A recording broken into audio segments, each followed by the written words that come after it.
텍사스 미인 대회에서 아름다움을 자랑하던 한 여인이 있었습니다. 이 여인은 자신이 늘 갈망하던 남자를 만나게 됩니다.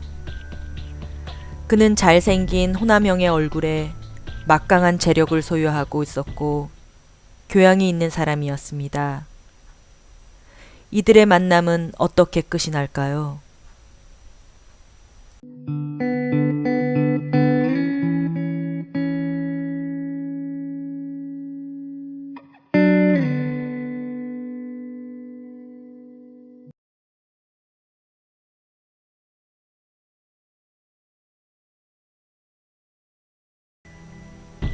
한 남자가 친구와 가족들의 연락을 받지 않아서 그의 지인들은 경찰에 신고를 합니다. 경찰이 그 남자의 집에 도착했을 때 그는 총을 맞아 사망한 지 며칠은 되어 보였습니다. 그의 집은 강도가 든 것처럼 모든 집안이 뒤진 흔적이 있었고 지미는 아래층 복도에 총을 10발이나 맞은 상태로 죽어 있었습니다. 부검 결과 지미가 죽었거나 누워있을 때 6발이 발사된 것으로 나타났고 그는 죽은 지 4일이나 지났습니다. 경찰은 수사에 들어갔고 그는 55세 텍사스 석유 부자 지미 조스트였습니다. 경찰은 그의 여자친구에게 연락을 취했습니다. 그의 여자친구 론다는 오디션을 위해 600마일 떨어진 캔사스에서 9살 아들과 함께 지내고 있었습니다. 경찰은 여자친구 론다에게 경찰서로 와주기를 부탁했습니다. 경찰서에 도착한 론다는 남자친구의 죽음을 전혀 모르고 있었습니다. 보통 이런 살인사건의 경우 배우자나 여자친구를 1순위에 놓고 수사하게 됩니다.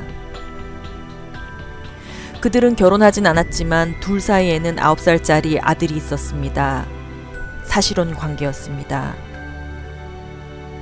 경찰은 여러 가지 질문을 했고 론다는 당황하며 답변을 이어가고 있었습니다. 경찰은 근래 총을 사용한 적이 있냐고 질문했고 그녀는 없다고 대답했습니다.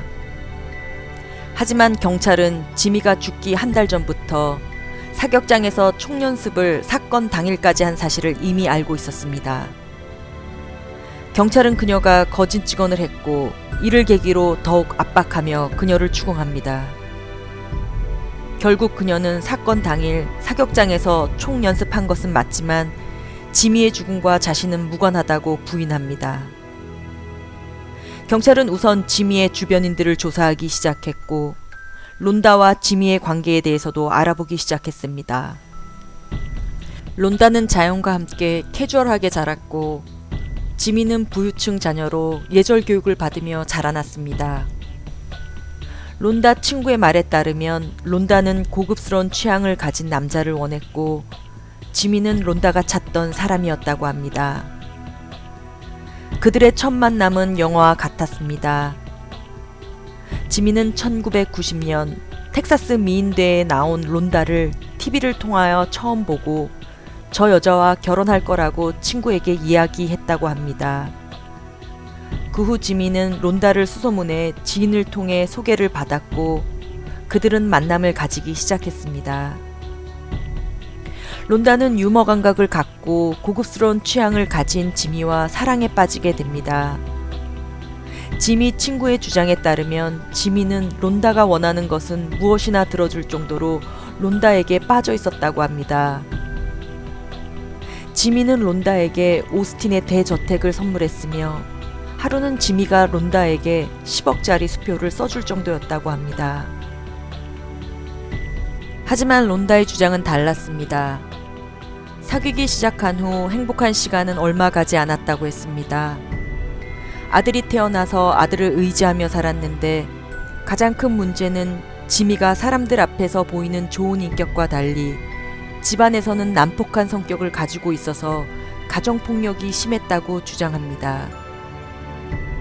지미의 지인들은 론다는 돈을 헤프게 쓰기 시작했고 마약에도 손대기 시작해서 둘의 관계는 극으로 치달았으며 싸우는 날이 많았다고 합니다. 론다는 지미가 12번이나 자기 집에 찾아와서 자신을 공격하려고 해서 어쩔 수 없이 총기를 구입해 만약의 경우에 대비했다고 주장했지만 경찰은 어디에서도 지미가 가정폭력을 했다는 증거를 찾을 수가 없었습니다. 검찰은 사건 당일 론다가 지미에게 집으로 와달라고 전화했고 지미는 론다를 너무 사랑하기 때문에 기뻐하며 집으로 향했을 것으로 추정했습니다. 지미가 집에 들어오자 론다는 2층에서 지미를 향해 총을 쐈으며 쓰러진 지미에게 다가가서 확인 사살을 했을 것으로 추정했습니다. 그리고 강도가 들어온 것처럼 집안을 어지럽혀 놓았습니다. 경찰은 증거가 필요했습니다. 우선 지미를 죽인 총을 찾아야 했습니다. 얼마 후 경찰은 론다의 차 안 운전석 옆자리 밑에서 비닐봉지에 쌓아놓은 론다의 총을 발견했습니다. 그 비닐봉지 안에는 지미의 시계와 반지 등이 함께 쌓여 있었습니다. 강도가 침입한 것으로 위장하려고 지미의 귀금속을 숨겨 놓았습니다. 총은 연구실로 옮겨져 조사한 결과 지미의 피가 묻어 있었습니다. 론다는 경찰에 체포됩니다. 론다는 지금도 정당방위를 주장하고 있지만 지미를 죽이고 바로 신고하지 않고 도망갔다는 점과 지미가 죽으면 10억 원의 보험금이 그녀 앞으로 지불된다는 점, 또 지미가 쓰러져 있을 때 6발을 쏜 점을 고려해 유죄 판결이 내려집니다. 그녀는 36년 뒤 가석방 신청이 가능한 종신형을 선고받았습니다. 그녀는 텍사스 뷰티 퀸이었습니다. 그녀가 가는 곳마다 그녀의 아름다움에 사람들은 찬사를 보냈습니다. 그녀가 사랑한 지미 역시 그녀를 너무 사랑해 오스틴의 대저택을 선물하고 많은 현금도 선물로 주었습니다. 하지만 지금 그녀는 이 모든 행복을 버리고 감옥에서 그날의 선택을 후회하고 있습니다.